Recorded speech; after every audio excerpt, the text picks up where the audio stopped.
And now, it's time for another Dice Tower review with Tom Vasel. Hey folks, I'm Tom Vasel, and today we're taking a look at the 3 new unlock, the exotic adventures, the Night of the Boogeyman, Expedition Challenger, and Scheherazad's Last Tale. These are, I'm not going to be spoiling anything in this review, but I want to talk about my thoughts and feelings on each of these. I mean, there might be minor things, but you want to hear my opinions on them, I guess, which is why you're watching the video. So let's take a look at them. First of all, the Night of the Boogeyman is the easiest of the 3, and yet it's the easily one of my least favorite in the bunch. And the reason why, the theme of this game is a kid and there's these boogeymen, and you have to defeat the boogeymen to win the scenario. And by defeating them, your typical unlock stuff and going through and doing puzzles to figure that out. The problem is this game tries to introduce a bit of silliness to the game. So for example, and this is not in the game, but it might say, as we talk to each other, we must sing. And that's to make it harder because you have to follow that weird rule. And I just didn't enjoy sticking that in a game where you're trying to do puzzles. It was just like a faux way of making it harder. You know, before, you know, you have to cover one of your eyes as you look at all the cards. That's kind of like what's in this game. And I wasn't as, I don't know, I found it more annoying than fun. You may like that though, but I did not like that one. The next one, the second hardest, Scheherazad's Last Tale and Expedition Challenger. Now I want to be clear, both of these utilize the app to extents I haven't seen before, where it almost felt like a video game a little bit for this one. And this one, it almost felt like time stories. In fact, I feel like this is like their template for the new time stories that they've announced. Because in this one, you actually keep track of where you're going in the app.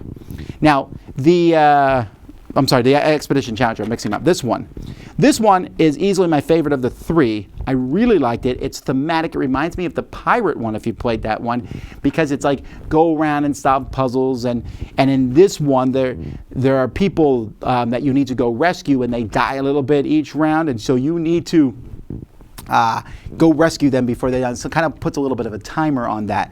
And I found that to be interesting and exciting. There was one puzzle in here that utilizes your phone in a way I haven't seen before, but I didn't like it. It felt like it just put it in because it could be done. And I found it to be annoying at best.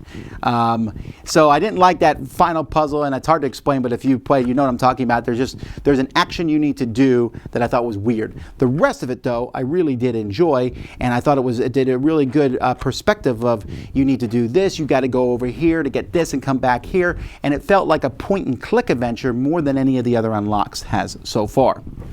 This one here, we actually skipped a good chunk of this one when going through because we missed a clue, because for this one and the Last Adventures one here, or the Expedition Challenger, you have to have your sound on your phone turned up. I normally don't. I find the music interesting for about 5 minutes and we turn it off because it's annoying.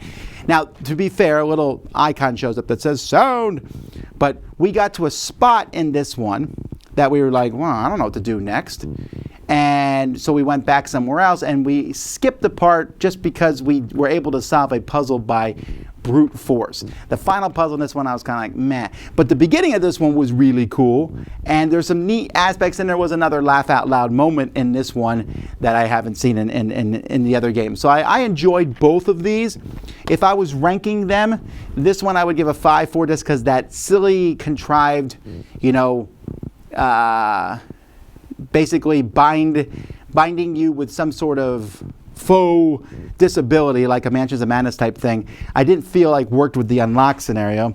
And then this one I would give a 7 to. It was a lot of fun, and I went back and played through the part that we missed, and it was good, but I just wish we hadn't missed it. And I like the storyline in this one. And then this one was just great. Expedition Challenger, I'd give this one an 8.5. A lot of fun, and there's some really neat. The theme is cool, and it gives me a lot of hope. This is where I would like the series to go, to follow this type of thing. But just realize you need your app, you need noise on these, there's other things you might need too. So that's what I think of the exotic adventures of Unlock. I hope you guys enjoy them. I'm Tom Vasel. I'll see you next time on the Dice Tower.